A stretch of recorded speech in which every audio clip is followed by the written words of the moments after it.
The skull is still. It sits in the dark, resting on a ledge of other bones, a silent sentinel in a vast and quiet kingdom. Dim light catches the hollows of its empty eyes. You feel the immense weight of time history pressing down from the city above. At the mouth of a place beneath the streets of Paris, a subterranean world holding the remains of millions. The Catacombs of Paris, called by some the Empire of Death. Not a tale of horror, but of necessity and respect. How a bustling metropolis confronted its past. Long before it became a tomb, the ground beneath Paris was a source of life for the city. For centuries, dating back to Roman times, workers known as quarrymen descended into the earth to extract a special kind of stone. This was Parisian limestone, a durable and beautiful material that would be used to construct some of the world's most iconic buildings, the Louvre and the Notre Dame Cathedral. These men worked in darkness, carving out vast galleries and cavernous chambers, following the veins of high-quality rock as they snaked their way under the growing city. Over time, these quarries were abandoned. As the city expanded, it built over a sprawling network of forgotten tunnels. Entire neighborhoods were erected on a foundation that was, in many places, hollow. The memory of the vast emptiness below faded from public consciousness. The tunnels became a silent, hidden world, a dark mirror of the bustling streets above.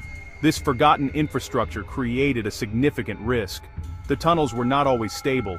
The pillars left to support the ceilings could weaken and crumble over time. In the 1770s, a series of catastrophic collapses began to occur, swallowing entire streets and buildings into the void below. The ground would simply give way, revealing the dark chasms that had been ignored for so long. The city's leaders realized they had to act. In 1777, King Louis XVI created the Inspection Générale des Carrières to map, consolidate, and secure the ancient quarries. The work was painstaking and dangerous, charting labyrinthine passages, reinforcing weak ceilings, building new support walls, and creating a comprehensive map. This monumental engineering project saved Paris from collapsing in on itself, and prepared the tunnels for an entirely new purpose. By the late 18th century, Paris was a city overflowing, not just with the living, but with the dead. For over 1,000 years, Parisians had been buried in churchyards in the very heart of the city. These burial grounds became dangerously overcrowded. The most notorious was Les Innocents, the city's oldest and largest burial site. Located near Les Halles, it had been used for centuries. The ground was saturated with human remains, some stacked dozens of feet deep.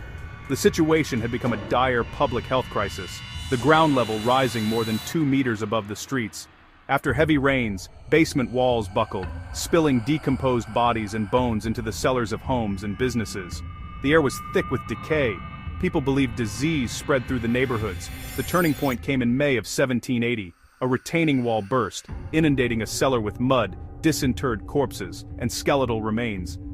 The horror finally forced decisive action. Paris had to find a new place for its dead.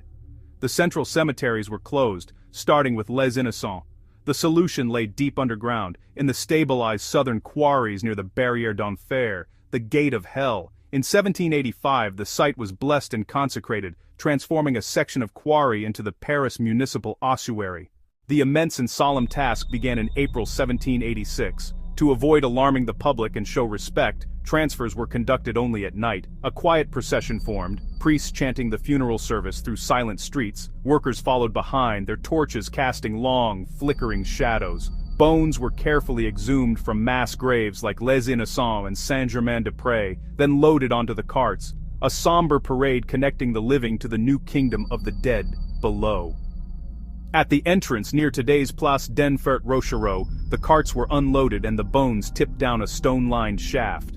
A team waited in the dark, collecting jumbled piles and carrying them into the labyrinth. For years, the bones were simply heaped into piles, an ever-growing mountain of human history. From 1787 to 1814, over a dozen sites were emptied.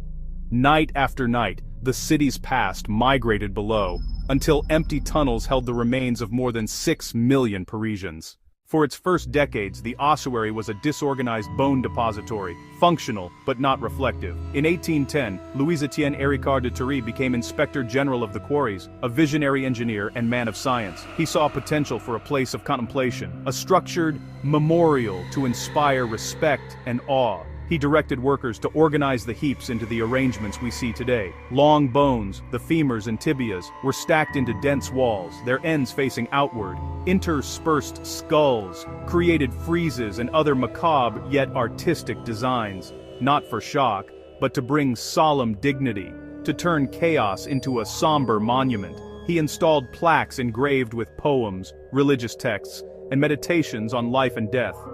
Arrête. C'est ici l'empire de la mort. Stop. This is the empire of death. He ensured geological soundness, added a mineralogy cabinet and a small pathological exhibit for study. Under Héricard de Thury, science, history, and memory converged, transforming a repository into a powerful public monument. So yeah. To walk the official tour is to step back in time, descending 131 steps into cool, still earth. The atmosphere changes completely. The air is damp with the scent of wet stone and ancient dust, a constant 14 degrees Celsius, 57 Fahrenheit, year-round. Low, arched ceilings and narrow passageways lit by dim electric lights. Empty tunnels showcase original limestone, tool marks, and old inscriptions. Then the warning. You are about to enter the empire of death. Beyond the threshold, the scale is almost incomprehensible. Walls of femurs, tibias, and skulls stretch as far as the eye can see. A sober artistry, memorials like the Samaritan fountain and sepulchral lamp punctuate the path. Plaques note the origins, Les Innocents, Saint-Étienne du Mont, and more. Each step is a cross-section of history. The chill, the echo, the sight of countless lives reduced to their basic elements. That image stays with you. There is a profound duality, the vibrant life above, and the static silent world below. Millions walk, drive, and ride the metro, unaware of 6 million souls beneath their feet, cafes with laughter, museums with curiosity, avenues with the hum of traffic. Below, time stands still, the slow drip of water through limestone. Only the quiet passage of visitors marks the hours. Caretakers preserve this fragile environment, monitoring humidity and structural integrity, protecting the remains. The contrast between frenetic energy and deep tranquility is stark. Fascination endures, from elite appointments to today's daily lines at Place d'Enfer Rochereau. The tour covers a tiny fraction of an estimated 200 kilometers. For about 45 minutes, visitors are suspended between two realities, then they emerge, blinking, as if waking from a dream. Afterward, the city feels more layered, more mysterious, its foundations rooted in a deep, silent history. Beyond the official path lies the true labyrinth, vast, unmonitored, and illegal to enter. This is the domain of cataphiles, urban explorers navigating forbidden passages for decades. They slip in through hidden doors, sewers, and manholes. For them, it is a playground, a canvas, a sanctuary. These explorations are dangerous. A maze where it's easy to get lost, flooded passages, and unstable roofs. Air can be thin in deep, unventilated sections. They've formed a culture with codes, ethics, and traditions, hidden chambers like La Plage, sand floors, and wave murals, an underground cinema with a stone-carved audience. Many see themselves as guardians, preserving and mapping the tunnels. Authorities view them as trespassers. The cataflix patrol and shut down secret rooms, a cat-and-mouse game in the dark. The mystique endures, drawing some for sanctioned reflection, others for forbidden adventure into the city's secret heart. To leave is to ascend back into the light, but the experience stays long after your eyes readjust. Everyday sounds feel different, more vibrant, against the profound silence you left behind. You're reminded of millions of lives now represented by silent bones below. More than curiosity, the catacombs are a meditation on time, memory, and the cycle of life and death.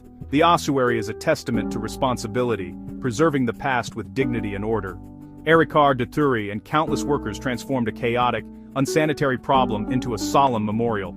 A city is its living, and the accumulated weight of all who walked before. Respect is the unspoken rule. Do not touch, no flash. Move with quiet reverence. This is not for thrills, but reflection, confronting mortality not with fear, but connection. Stripped of identity, the bones become universal. Workers, soldiers, mothers, children, stories dissolved into one immense community. A single face in a wall of countless others, a silent witness to centuries, not an object of horror, but a vessel of memory.